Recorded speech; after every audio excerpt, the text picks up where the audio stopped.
Good evening, everybody. Welcome once again to English Skills 1. I hope you are watching all the videos. By the rate at which you are watching the videos, we can understand that you are doing a good job. At the same time, please do comment also so that this can be carried out to more people. Today we have Percy Shelley, PB Shelley, and of course taking it for us is Dr. Prasanth. Thank you, Dr. Prasanth, and over to Dr. Prasanth. Yeah, thank you. Dr. Premanand, and good evening and welcome to this edition of Literary Criticism, Module 2B, the 19th century. Today we will look at P.B. Shelley, who is a very noted English writer, romantic writer, definitely. And we have only two modules as far as his syllabus of your paper is concerned. It is the defense of poetry and his concept of poetry. And during a very short span of life that Shelley had, right? He in fact died almost immediately after his 30th birthday. So he could only write and maybe contribute very little with respect to criticism.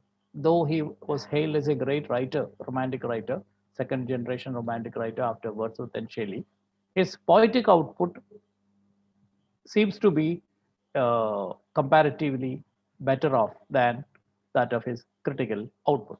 So we'll just begin as usual from his biography. He attended a college at Eton, that is supposed to be one of the best colleges, and later moved to Eton, also has a school. And he later moved to Oxford University, just like any other Oxford. He was an Oxford aspirant, and his family was quite well off, so they could afford his education at Oxford. And he wrote during his college days a pamphlet called Necessity of Atheism, which created great havoc, not only to his career, but also his student life. Because it was a time when religion had greater grip on the social and political life of people.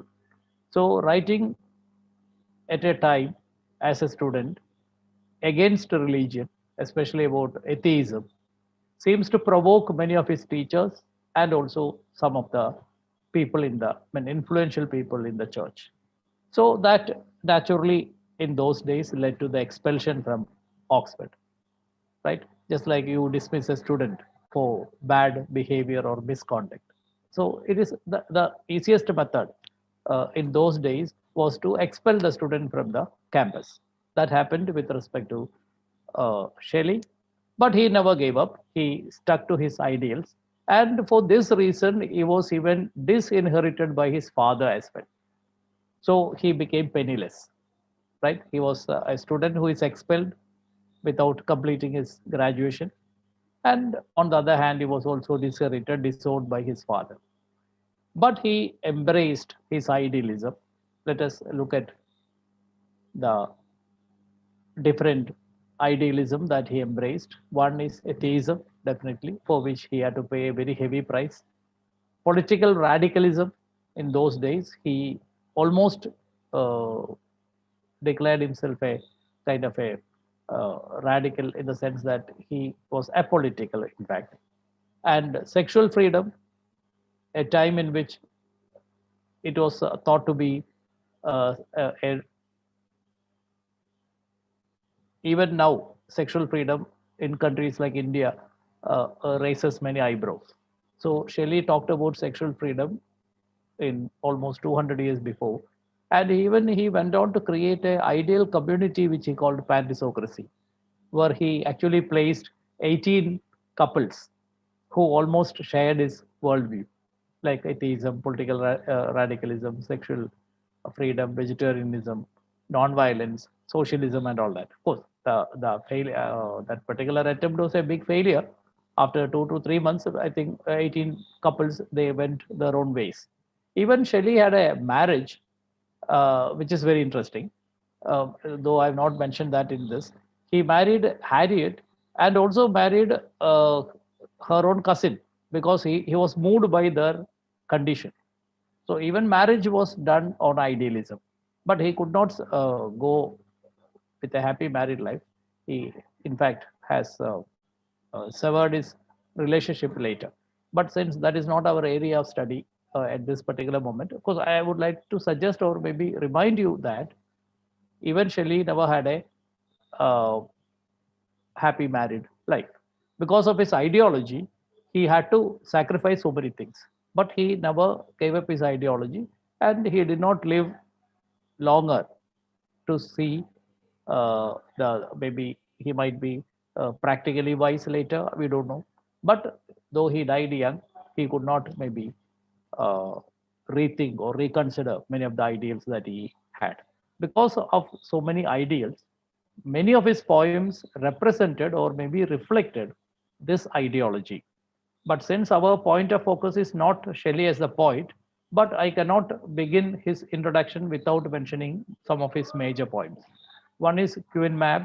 It's a philosophical poem, very long poem, written almost in the line of Fairy Queen, Spenser's Fairy Queen. This is one of the celebrated poems. If any of the literature students are interested in reading more of Shelley, you can just Google it and find more information.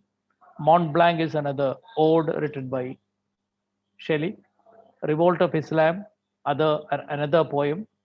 It's a long poem, definitely. And the Revolt of Islam, I can just give you one more idea. It is a poem in 12 cantos composed by Shelley and originally published under a particular 19th century under the title Leon and Cythna, Cythna. And Shelley composed this great work in northwest of London from between April and September in 1870. The plot centers on two characters named Leon and Cythna, who initiate a revolution against the despotic ruler of the fictional stage of Argolis, modeled on the Sultan of Ottoman Empire. So this is exactly the reading. I've just read this particular from Wikipedia, which you can also refer to. And this is the Revolt of Islam. It's a revolt against the Sultan. That is why the title Islam is happened to be there. Ozymandias is another wonderful poem, which all of you should read, I feel. And I have given this poem as my last slide, which we'll be looking at the end. Ode to the West Wind, one of the most beautiful poems written by Shelley, modeling on Dante's Divine Comedy. And it uses a meter, which is very complicated to use. And nobody else has attempted to write this particular meter. It is called Tajarima, the meter that Dante experimented with his Fairy Queen. So this is a very wonderful poem. It is about west wind, a kind of a cyclonic wind, what we had 2 days back in Kerala. It's about a cyclonic wind that happens at the end of a season. And he has beautifully portrayed this scientific phenomenon in most beautiful words. Right? I fall upon the thorns of life, I bleed, etc., etc. I think figure in this particular poem. Prometheus Unbound is another poem. It's another play rather. It is based on the mythical story of Prometheus, who has stolen fire from the world of heaven, world of gods, and handed over to man, for which Prometheus was punished. He was bound in a rock where a vulture comes every day and it takes away his heart. ഹൃദയം കൊത്തിപ്പറിച്ചെടുക്കും എല്ലാ ദിവസവും. And next day his heart will be restored. അത് വീണ്ടും അവിടെ ഉണ്ടാവും. പിന്നെ അത് വീണ്ടും കൊത്തിപ്പൊളിക്കും. അതാണ് കഠിനമായ ശിക്ഷയാണ്.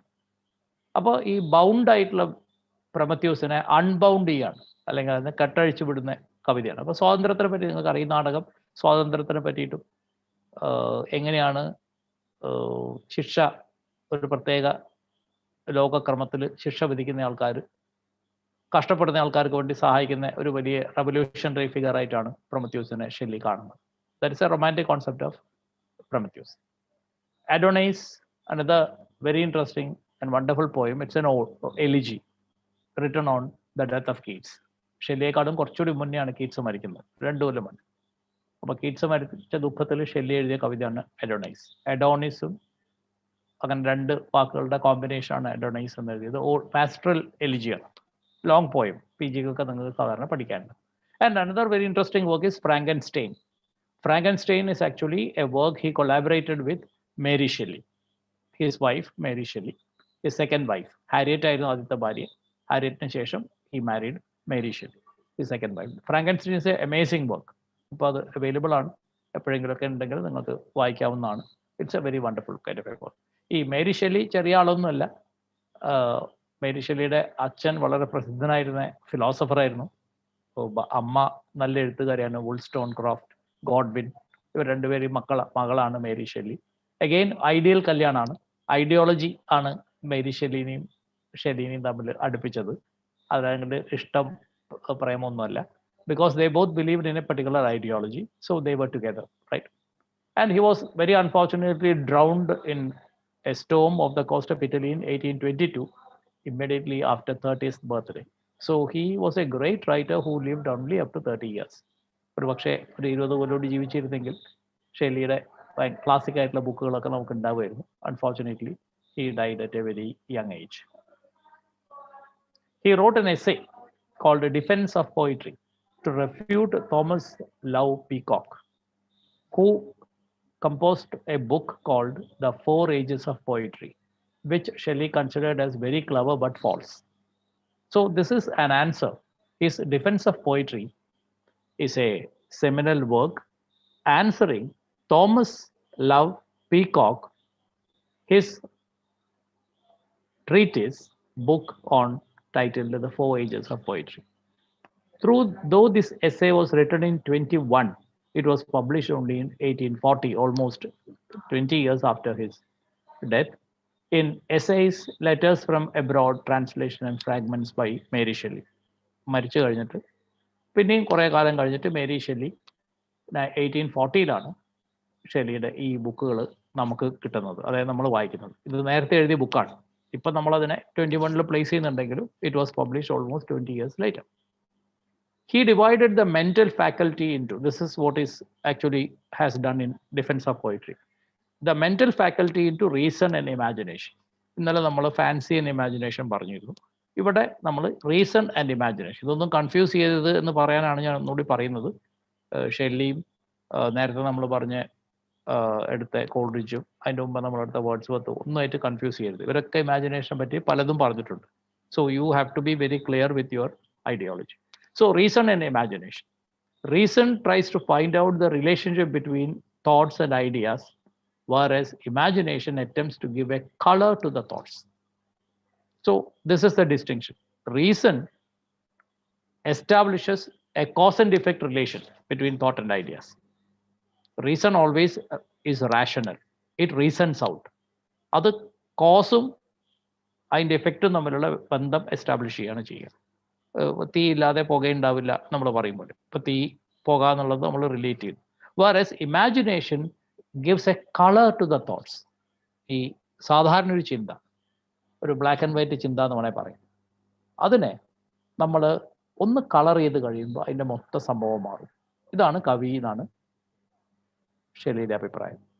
വളരെ സാധാരണ ഒരു അനുഭവം വളരെ അസാധാരണമായ ഒരു നിറത്തോടു കൂടിയിട്ട് കാണുന്നതാണ്. ഇപ്പോൾ നമ്മൾ വയനാട്ടിൽ സുബിൻ്റെ നാട്ടിലൊക്കെ പോയി കഴിഞ്ഞാൽ നമുക്ക് ഈ എല്ലാ പൂവിനും ഭയങ്കര കടുത്ത നിറം കാണും. അവിടെ നിന്ന് നമ്മൾ റോസോ അല്ലെങ്കിൽ ബോഗൺവില്ലയോ ഒക്കെ പൊട്ടിച്ച് ആരെങ്കിലൊക്കെ പറമ്പിലൊക്കെ കയറി പൊട്ടിച്ച് നാട്ടിൽ കൊണ്ടുവന്ന് നടും. കോഴിക്കോടോ പയ്യോളിയൊക്കെ കൊണ്ടുപോയി നടും. ഇത് നട്ട് വളർന്ന് വലുതായി വന്നു കഴിഞ്ഞാൽ ഇതിൻ്റെ പൂവിന് അതിൻ്റെ പകുതി നിറയുണ്ടാവും. കാരണം വയനാട്ടിൻ്റെ കാലാവസ്ഥ നമുക്ക് ഇങ്ങോട്ട് കൊണ്ടുവരാൻ പറ്റില്ല. അതാണ് ഈ കളർ കൊടുക്കുന്നത്. So this is exactly what I mean by the writer's imagination. Yeah, ordinary experience can be transported to an extraordinary level by just a coloring of it. And this is done by imagination. And I am quoting, reason is to the imagination as the instrument to the agent. Instrument to agent, അതെന്ന് വെച്ചാൽ ഒരു flute അല്ലെങ്കിൽ ഒരു ഓടക്കുഴൽ അല്ലെങ്കിൽ ഒരു violin, അത് വായിക്കുന്ന ആളെ കയ്യിലിരിക്കുന്നത് പോലെ ഉണ്ടാവും. ഈ വയലിൻ അതേമാതിരിയുള്ളൊരു വയലിൻ എനിക്ക് വേണമെങ്കിൽ വാങ്ങി കൈ പിടിക്കാം. പക്ഷേ ഇത് വായിച്ചു കഴിഞ്ഞാൽ ആരും തന്നെ ഇവിടെ ഇരിക്കാൻ പോകുന്നില്ല, എല്ലാവരും ഓടി രക്ഷപ്പെടും. കാരണം ഈ ഇൻസ്ട്രുമെൻ്റ് അല്ല അതിൻ്റെ ഭംഗിയുള്ള മ്യൂസിക് പുറത്തേക്ക് കൊണ്ടുവരുന്നത്, വായിക്കുന്ന ആളാണ്. അതാണ് റീസൺ എന്ന് പറയുന്നത്, ഇമാജിനേഷൻ എന്ന് പറയുന്നത്. Reason is only an instrument to the agent, body to the spirit. ആത്മാവിന് ഒരു ശരീരം പോലെ, ഒരാൾക്ക് അയാളുടെ ഇൻസ്ട്രുമെന്റ് പോലെ, as to shadow to the substance. ഒരു വസ്തുവിൻ്റെ നിഴല് പോലെയാണ് reason. Whereas reason is the quantity and imagination is the quality, which is superior. Reason cannot create, but can only operate on what is created by imagination. In itself, reason cannot create. Reason can only explain, whereas imagination creates. അത് ഇവിടെ റീസണും ഇമാജിനേഷനും ആയിട്ട് വ്യത്യാസം എന്ന് വെച്ചാൽ ഇൻസ്ട്രുമെന്റും ഏജന്റും ആണ്. Agent is the person who makes maximum benefit out of, or may be the best performance. ഒരു flutist ആണെങ്കിൽ, അല്ലെങ്കിൽ ഒരു തബലിസ്റ്റ് ആണെങ്കിൽ, ഈ തബല ആർക്കും വിരൽ മീട്ടാൻ പറ്റും, പക്ഷെ ഒരു നല്ല തബലിസ്റ്റ് വായിക്കുമ്പോൾ മാത്രമാണ് അത് നല്ല രസത്തിൽ പുറത്തേക്ക് വരുന്നത്. അപ്പോൾ ഈ തബലിസ്റ്റാണ് ഇമാജിനേഷൻ, തബലയാണ് ഇൻസ്ട്രുമെന്റ് ആണ് റീസൺ, ബോഡിയാണ്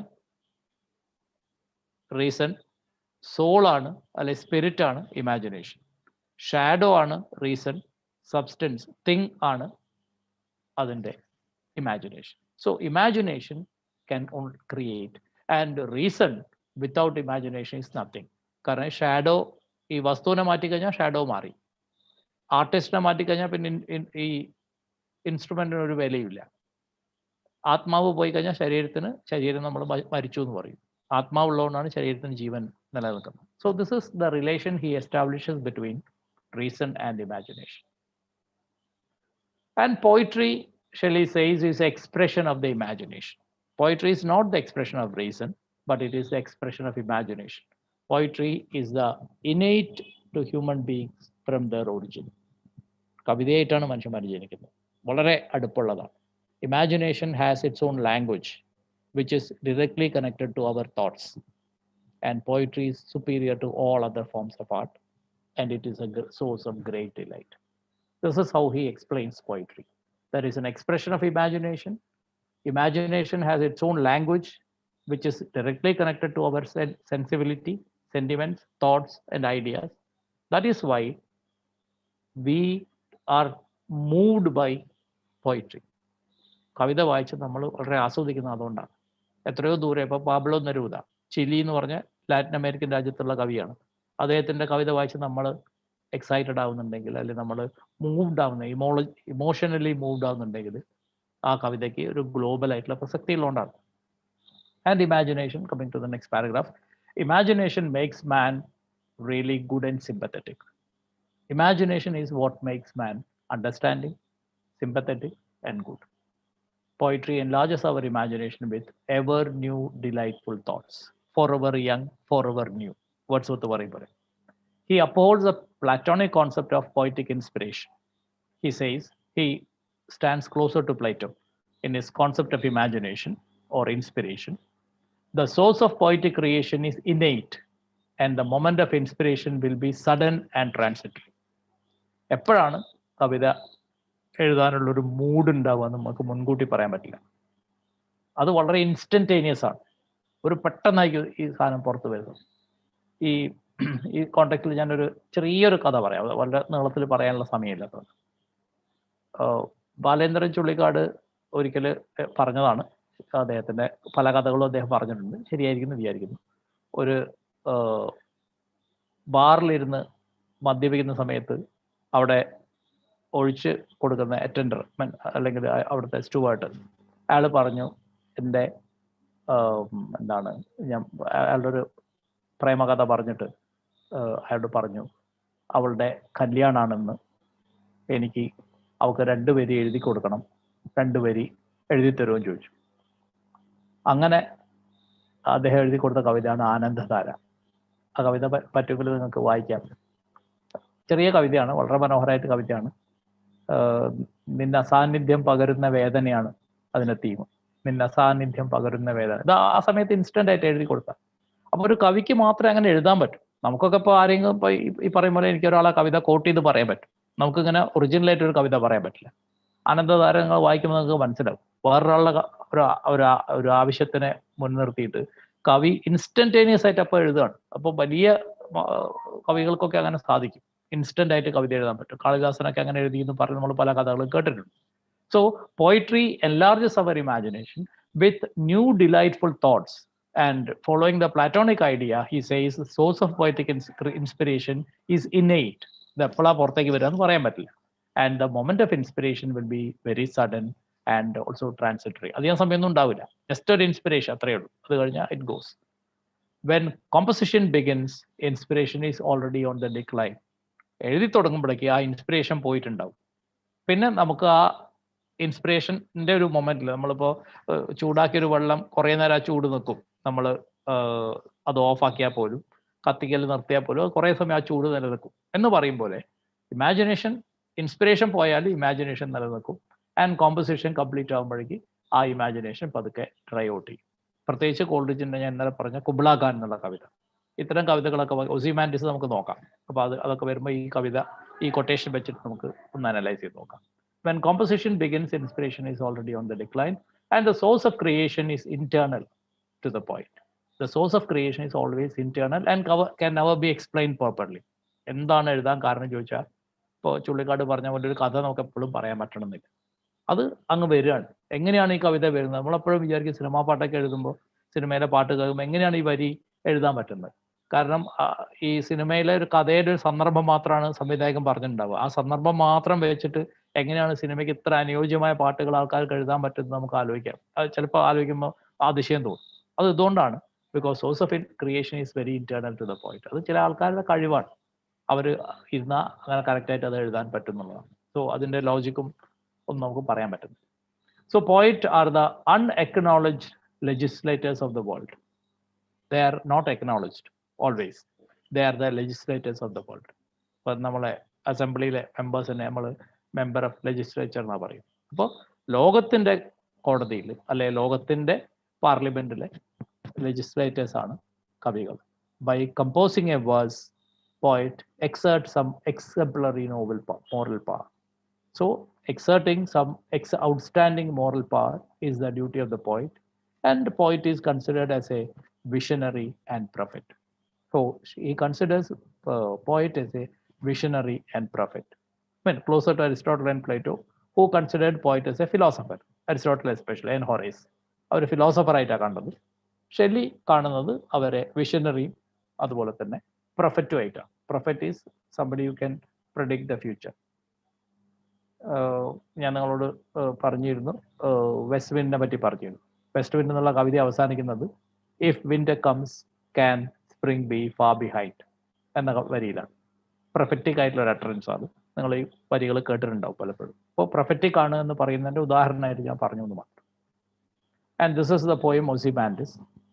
നിങ്ങൾ ജസ്റ്റ് സ്ക്രീൻഷോട്ട് എടുക്കുക. എനിക്ക് മുഴുവൻ വായിക്കാനുള്ള സമയം ഇല്ലാത്തതുകൊണ്ട് ഞാൻ വളരെ അവസാനത്തെ 4 വരി വായിക്കുന്നുള്ളൂ. My name is Ozymandias, 5th line from bottom. Ozymandias, king of kings, look on my works, you mighty, and despair. മരിച്ചു കഴിയുമ്പോൾ നമുക്ക് ഒന്നും ചെയ്യാനില്ല. Nothing beside remains round the decay of the colossal wreck. Boundless and bare, the lone and level sands stretch far away. ഇത്രയും വലിയ പ്രതിമ ഉണ്ടാക്കി അത് വീണ് പോയപ്പോൾ ഒന്നും ചെയ്യാനില്ല. ഈ ഒരു അവസ്ഥ ഉണ്ടാകുന്ന ഒസിമാൻഡിസിന്റെ ട്രാജഡി എന്ന് പറഞ്ഞാൽ വളരെ വലുതാണ്. ലോകം മുഴുവൻ കീഴടക്കാൻ പുറപ്പെട്ട ആള് ഒന്നുമില്ലാതെ അവസാനിക്കാൻ. അതുകൊണ്ടാണ് അദ്ദേഹം look out my works U mighty and despair എന്ന് പറയുന്നത്. Nothing beside remains. ഇത് പറയുമ്പോൾ നമ്മളുടെ അലക്സാണ്ടർ ദ ഗ്രേറ്റ് മരിക്കുമ്പോൾ അലക്സാണ്ടർ ദ ഗ്രേറ്റ് പറഞ്ഞു, മരിച്ചു കഴിഞ്ഞാൽ എൻ്റെ കോഫിനിൽ 2 ഹോൾസ് ഇടണം 2 സൈഡിലും. എന്തിനാന്ന് ചോദിച്ചാൽ ഈ 2 ഹോളിലൂടെ എൻ്റെ 2 കൈയും പുറത്തേക്ക് ഇടണം ആൾക്കാർക്ക് കാണാൻ വേണ്ടിയിട്ട്. അതെന്തിനാന്ന് ചോദിച്ചപ്പോൾ പറഞ്ഞ് അവർ മനസ്സിലാക്കണം, ലോകം മുഴുവൻ കീഴടക്കി അലക്സാണ്ടർ മരിക്കുമ്പോൾ ഒന്നും കൊണ്ടുപോയിട്ടില്ല, എല്ലാം ഇവിടെ ഇട്ടിട്ടാണ് പോകുന്നത്. അത് ആൾക്കാർക്ക് മനസ്സിലാക്കാൻ വേണ്ടിയിട്ടാണ് എന്ന് പറഞ്ഞു. ഈ ഒരു മെസ്സേജ് തന്നെയാണ് ഈ കവിതയിൽ നമുക്ക് കിട്ടുന്നത്. Now we'll move to the questions. I have only 11 questions and 3 paragraph questions from this presentation, because Shelley is not a very major critic, though his criticism is important. You might get a question either a paragraph question or maximum a short question from this area. And major questions I have almost outlined. You can just look at these questions, take a screenshot, and try writing answers to today itself, or at least early morning tomorrow. And if you can write all the 11 answers, you're good. And paragraph questions, we'll discuss it later. And with this, we come to the end of today's presentation. Thank you. Prem, are you there? So thank you, Dr. Prasanth, and as always, brilliant. Now, as we always say, please look into the questions, try to read it today itself, and then understand what Prasanth has talked to you about, and try to complete that section so that you'll be thorough with it. So till tomorrow. Tomorrow we are coming with next, which is S.T. Coleridge. Matthew Arnold. Till then, tomorrow 8:10. Bye. Thank you very much. Yeah. Good night. Bye. Good night.